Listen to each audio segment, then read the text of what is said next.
We're on Daf Hey Omid Beis, Tana Rabbana, second line down.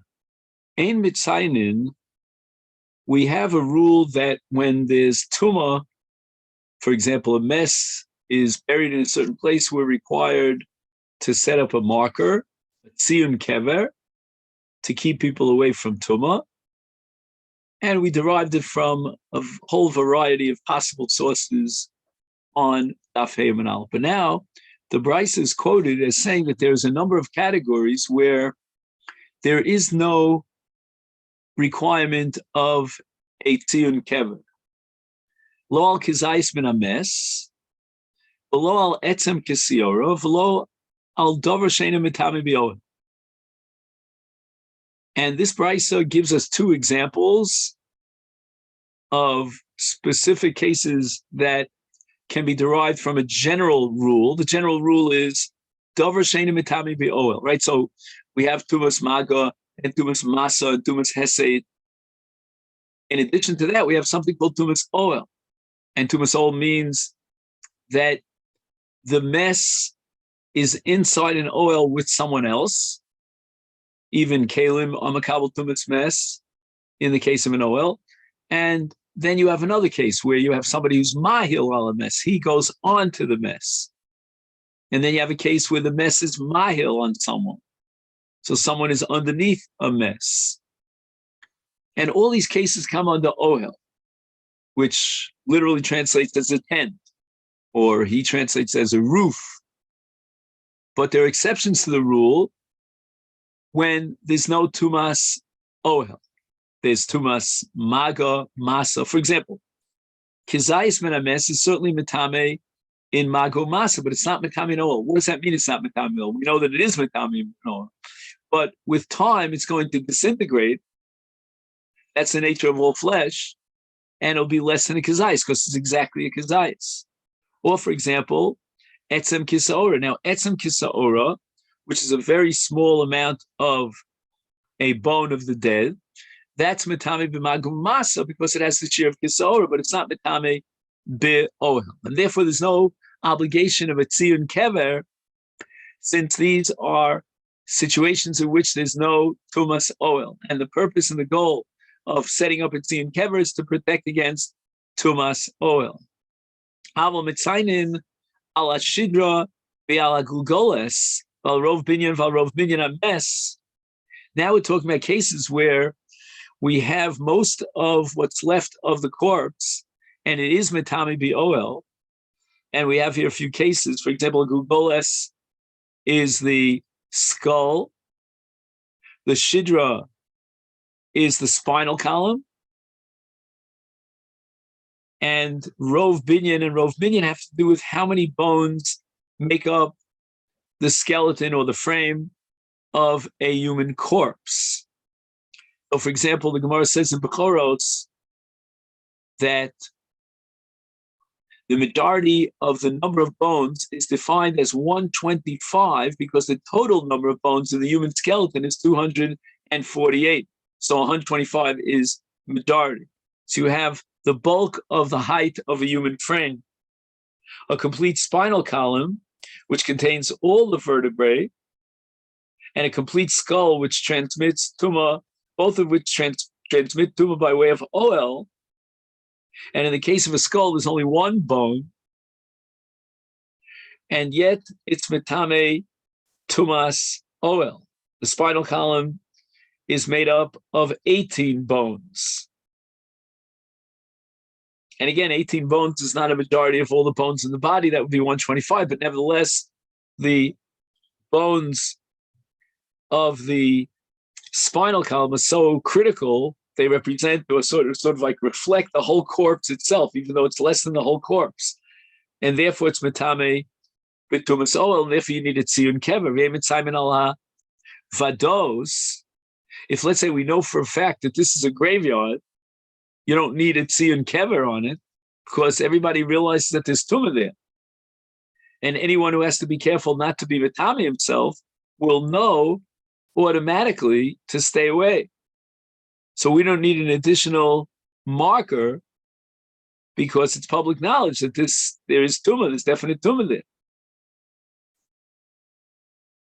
Now, I'm not sure if this is a reference just to the outside of the graveyard or to each individual kever within the graveyard. Logically, you could say that once the entire area has been designated and circumscribed for a graveyard, then there's no need for any kever in that graveyard to have a tziyun kever. Then we have sfeikos, mitzaymin ala sfeikos. In other words, if it's not obvious that there's burial here, in other words, let's say, for example, you have a convenient location where people are likely to have a burial, and therefore we would assume that, in fact, there was a burial. But since we don't have any absolute knowledge, definite evidence to the fact that this is a graveyard, therefore we need a tziyun kever. That's called sfeikos. Now we have cases like schachos, upros, ubeis hapras. They also require tziyun kever. Those schachos, which are canopies, and pros are very similar, are protrusions. These are areas on the roads that lead to a graveyard, and they're tree branches that hang over these areas, or stones that protrude from walls. And underneath these canopied or stoned areas, people often, since they're sort of set aside and they're private, will bury the dead there. And not only that, sometimes the funeral procession takes place at twilight. People cannot reach the graveyard before nightfall, so they make a burial under the nearest canopy even before they get to the graveyard. So this was quite common. And we'll talk about Beis HaPras. That's a sada where we know that there was a kever there. We don't know where it is now. And the Gemara is going to go into two possible definitions of Beis HaPras. In all these cases, we need a tziyun kever. The Brisa says, "Ema midim tziyun b'makom tuma." Should not. Now we're talking about where to locate the marker, where there's a tziyun kever. It shouldn't be directly over the tuma. Why? Shelo lahafsid es hataros. Says the following: if you're going to put the tziyun kever directly, so we're requiring that should be where it shouldn't be directly over the kever, right? Because what would happen if you put it directly over the kever? It would, let's say somebody's carrying kodshim or trumos. By the time he gets to the marker, he's already been mitame the truma. So therefore, ein ma'amidim tziyun directly on the makom tuma, but rather he should distance the tziyun slightly from the tuma, so that it's a warning not to go closer, because by then it'll be too late and he'll already contract tuma, and the truma will become truma tmeya. And that's called shelo lahafsid es hataros. But on the other hand, don't place the marker too far away from the tuma. Why? Shelo lahafsid es Eretz Yisrael, because people are not going to go there. You're taking a piece of land from Eretz Yisrael, you're excluding it from access to the public because people don't want to become tameh. So you're taking land and needlessly separating it from the use of plant. And not only that, Rashi adds the fact that people will refrain from sowing, from planting in the land where they think there's a corpse. Now the Gemara goes back to question the ratio of this price. Masechet mitami b'oil. For tonight we have a Mishnah in Masechet Olos that Elu shemitami b'oil has a list of those parts of a dead body that are mitami b'oil, and kizayis minames is right up there. We're dealing with a case where enochinami, he has a kizayis, been a mess, but exactly a kazais of the flesh of the mess. And at this particular moment in time, we would need a tziyun kever, but that moment is fleeting. It's going to pass.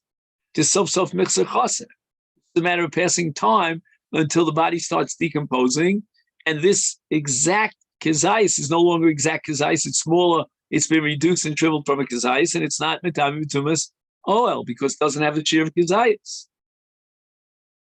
Why shouldn't we take care of the immediate future right now? There is a kazais there. We should be obligated to set up a tziyun kever because of the present current situation. Mutavchi sarfol of truma b'kachin l'fisha yal yisarfu olav liolam. We have a kind of a balancing act over here. What's going to happen is that in this short period of time, until he gets until the kazayas shrivels up and decomposes, becomes less than a kazayas. During that period of time, if there's no marker, he may inadvertently go in there with truma or kachim. We're going to have to burn the truma and the kachim. Okay, that's not a good thing. Not good news. But the alternative is a lot worse. What's the alternative? That we put up a marker. If we put up a marker, people don't realize that, 10 minutes later or a day or two later, it's no longer metami v'tumas oil. So they're going to take all the trumos, thinking and assuming that they are trumas tmeos because of this tziyun kever, and they're going to be burning them. V'al yisarf olav liolam. Now you might ask the question, why does he assume that within that short period of time, while the kazais is still maintained, that he's going to go ahead and burn his truma? Why do you assume that? How does he know that there's tumah there? He may go ahead and eat this tumah, and it's really tumah tmeah. That's a very severe reason. So the Rishonim asked this question, and they say that during that short period of time between the burial and the reduction, meaning the decomposition, people are still aware of the fact that flesh was buried there. So people who pass over it will certainly know that the truma is truma tmeah, and they will not eat it. V'elu hein asfekos, schachos upros. Gemara says schachos Elon hamesech ala oretz. So somewhere in the road, on the way to the cemetery, there are canopies that are formed by trees that overhang onto the ground. And pros are not trees or branches, but rather avonim. So you have jagged edges of a mountain, of a wall. When you drive in these mountain roads, they'll to beware of fallen rocks and all that stuff. So there are rocks that protrude, and they form a kind of an extension of a wall. And Beis HaPras, what's that? It is none. And here he quotes Mishanolos, Hachoresh esakever hareu osa Beis HaPras. That if a person plows an area where a corpse was buried, he creates a Beis HaPras. He says the grave has been plowed over, and there's concern that fragments of the bones may be scattered throughout the plowed area. Bone fragments that are as large as a seora, and they generate tumah.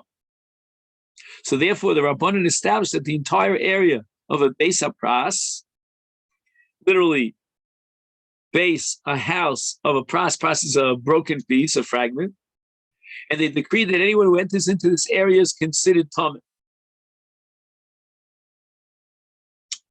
Okay, we're not going to apply the principle of suffix tuberculosis arab and sveikatar because of this establishment of tumah derabbanan of Beis HaPras.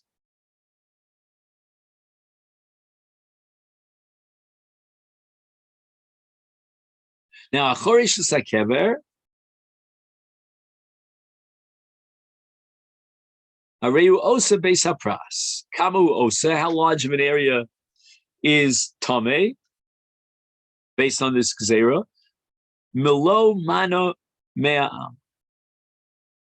So mana is like a row or a furrow, and that's equal to mea amma, 100 amma.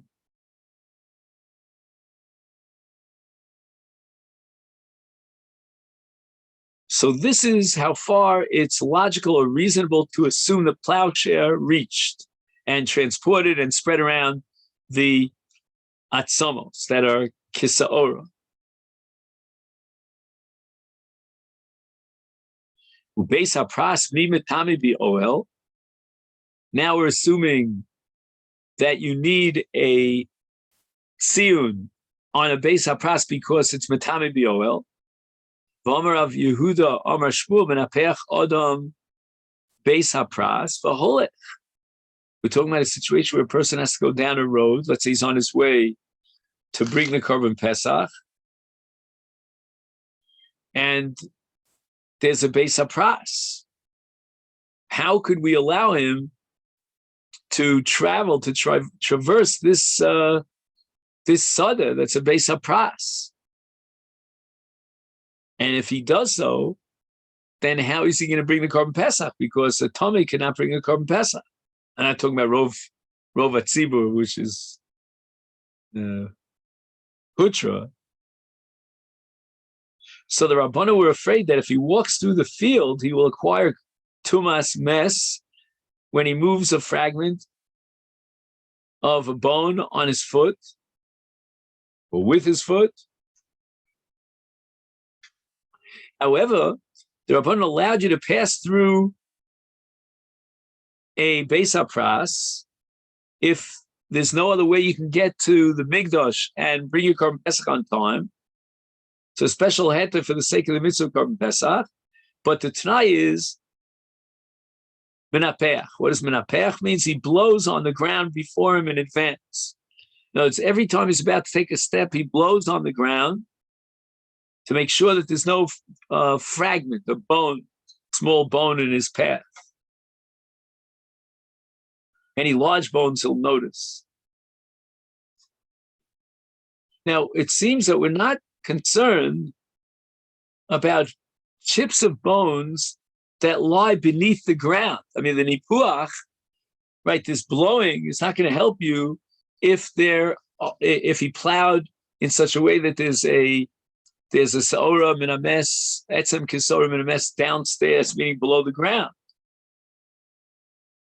And we must conclude, therefore, if blowing is meaningful, that there's no tumas oil over here in a Beis Hapras. If there was a tumas oil, then what good would it do if he's been up half? He's not allowed to go in there. The blowing is useless. The person might be passing over a buried chip of an etzem kisor, buried. Menapech is not going to help him. It's buried on the ground. So you must conclude that a Beis Hapras is not metami b'oel. Rabbi Yehuda bar Ami b'shmei te'ula Amar Beis Hapras shenidash tar. Nidash means it was, people walked on it, they trampled on it, and the assumption is that because of the heavy traffic, all these small chips of bones would have been reduced to less than a saora. So we're not concerned about bone fragments beneath the ground. Why not? Unless we assume that it's not metame be'oel. And yet the Brisa insists that we need a tziyun in a Beis Hapras, meaning that it's metame be'oel. There are two different scenarios. One is that we know that there was a corpse buried somewhere in this field. We don't know exactly where. That's nevad ba. And then we have nechrash ba, where he plowed up the entire field. And there was a grave in that field.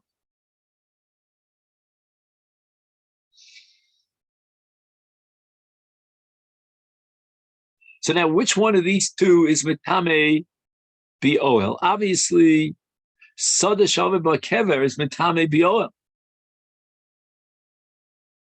Because wherever he walks in this field, he might be walking over the keveris, Mahil Alames, and he engenders Tumas Mes. But in a case of Nechrash Ba'Kever, then we're going to assume that a Sada Beis HaPras was not included in Tumas Oil. And if it's not included in Tumas Oil, then there's no requirement of Tziyun Kever. So Gemara asks the Sada Shaveh Ba'Kever Beis HaPras, the language here bothers the Gemara. And we're talking in the Brisa about a Beis HaPras. Now you're talking about a Sada Shenechash Ba'Kever V'Neva.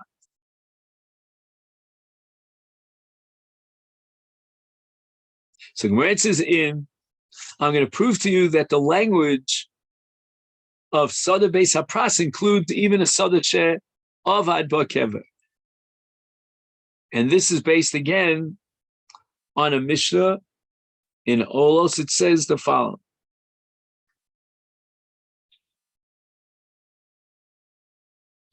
Shlosha Beis HaPras. There are three subcategories of the generic Beis HaPras. What are these? Number one, Sada Sheneva Ba'Kever. You see that Sada Sheneva Ba'Kever is called the Sada Beis HaPras. Sada Shenechash Ba'Kever, Ustei Bochen. We don't know what a Stei Bochen is. That's the Gemara is going to immediately ask.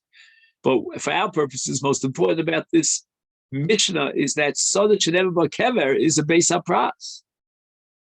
My Stei Bochen, Rav Yehuda Bar Abba Mishmei De'ula Amar Sada Shemaftirim Ba Mason. So on the way to the graveyard, I guess they make a stop like we do here in Har Menuchos, which is 5 minutes from here.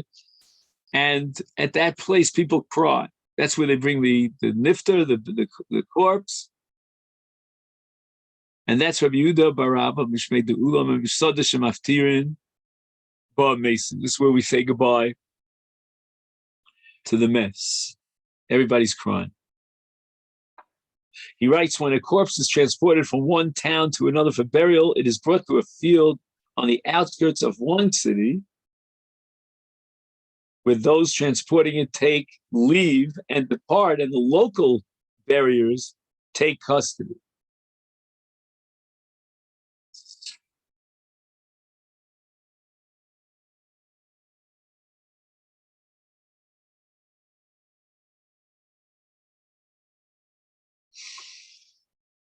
Local people cleanse the corpse in that field to prepare it for burial, then transport it to the cemetery. This is called a wailing field because when these two groups meet, they all cry together.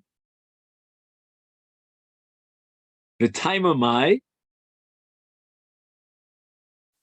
So why do they consider this a Sada Beis HaPras?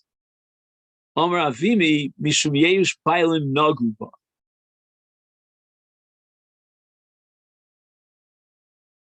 In other words, it seems that when they were busy transporting the corpse, there was always a chashash that maybe part of the corpse actually got dismembered, got disconnected, and is lost somewhere in that area where they, where they have the maftir v'mesim, the stay bochen. And in that field, there are parts of a mess that are actually there. We don't know about it, but we can assume that it might be there.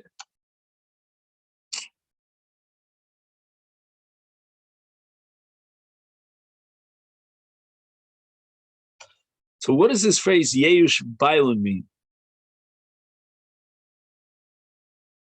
Okay, so again, he says there's a possibility that a loosened limb fell off in the field. The original owners of the corpse and the buriers who receive it might each rely one on the other to ensure that no body part is left there.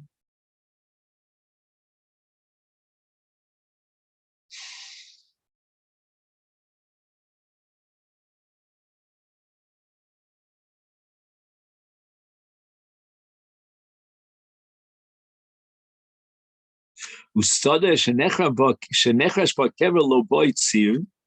telling me that in the classic case of a Sada Beis HaPras, we don't require a marker. Vatanya, I guess meaning that it's not Matami B'Oel, Matzah Sada Mitsuyenes Venia Dua Mativa, he encounters a field and he sees a marker, but he's not sure what that is. Is that marker indicating that this field contains a plowed over grave?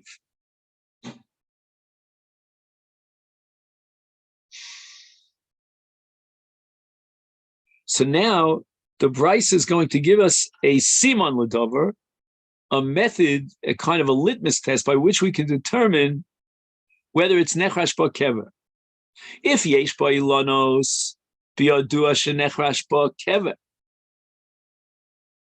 In other words, if there are trees in the field, then certainly it was plowed because there are trees growing in the field and plowing will benefit the trees. And if that be the case, then since it's plowed, it's not, right, according to Rav Papa, as we saw before, it's not a subject of Avad Ba Kever, but rather Nechrash Ba Kever, and that's not Mitami Tumas Oel. So as long as we know that the field was plowed, and here since we find the trees, we know it was plowed, then it's not Mitami Tumas Oel.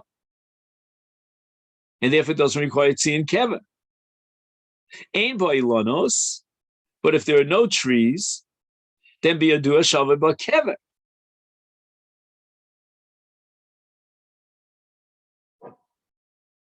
Now, what does it mean, Yadua Sha'ava Ba Kever? How do we know that a kever was lost there? The answer is we presume that there's some sort of a kever there that's intact because people would not plow over a grave.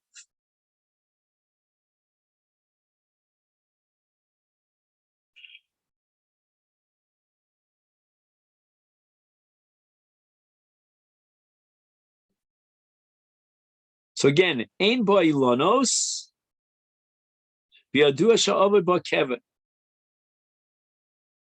If they're Ilanos,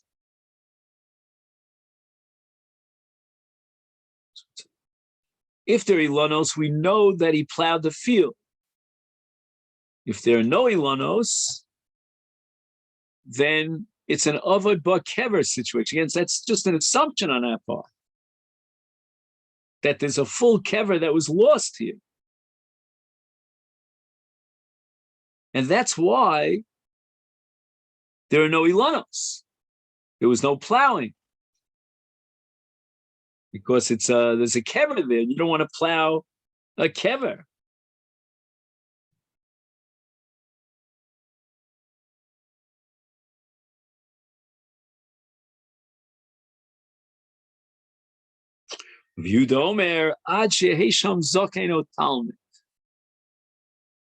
Right, we assume that the kever is intact and is mitame be'oel, unless we have either a zaken or a talmud to testify that it was plowed. Why do we need such an outstanding scholar to testify that the field was plowed? Because not everyone is an expert. Only a Torah scholar is reliable for this testimony because he makes it his business to be informed about all halachic matters affecting his town, the tzibur. He'll know why the marker was placed there. Others are less attentive to such matters.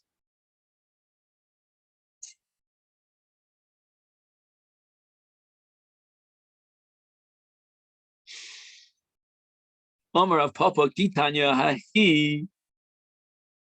In what regard was this Bryce taught us? Besada Shavah Kever did Sinua. They put up a Tzion Kever because they know there was a Kever that was lost there. Now the question is, was it plowed afterwards? Maybe at some point, after they buried the dead, they plowed the field. And the answer is, Yesh Ilonos B'Yadur Shenechash Kever. Obviously, if there are Ilonos growing there, it must be because it was a plowing.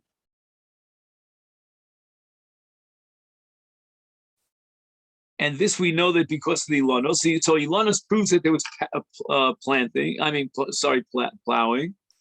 But Ein Ba Ilonos is then it's Avad Ba Kever. So the Gemara asks, wait a second. The lechush dilma Ilonos migavoy v'kever mibroi. I mean, can you really rely on this indication?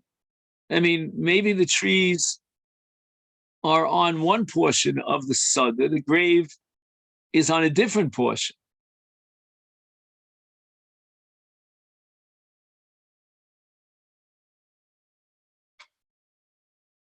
So that the fact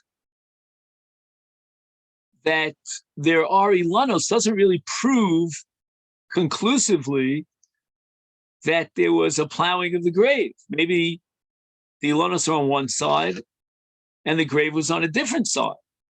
The Ilanos would be Migavoy, right, on the interior portion of the field.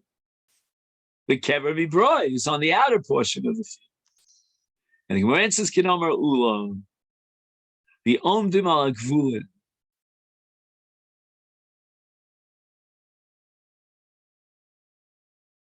The trees are situated on the Gvul, on the boundaries of the field.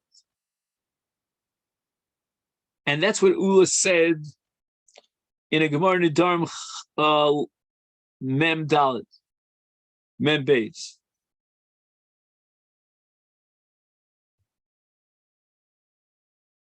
The Omdim al Gvulin, Hachinam be Omdim al Gvulin. Here too, we're talking about a case of Omdim al Gvulin, and therefore the kever is not located outside of the trees because it's surrounded the Gvulin by trees.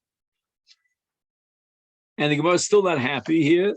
We're on the top of Daf Vav. Vidilma tuma migavoy v'ilonos mibroi. Maybe the kever is in fact on the outside and the trees are on the inside. But he says it a little differently here. Dilma tuma mikavoy, right? Gavoy means inside, and ilonos mibroi. Broi means outside. And the Gemara says, "B'misu bachin." The trees are intertwined over the entire field. Yibai save another answer. Ha amoron emar chikin tzion mimakom tuma. We already quoted earlier. We don't distance the tzion from the tuma. Shalol hafsid is Eretz Yisrael. You'd be taking land of Eretz Yisrael out of the possibility of plowing. And now we're up to Rabbi Yehuda Omer. So that's where we'll stop for now. And the Mirza Hashem tomorrow we'll pick this up. Thank you so much.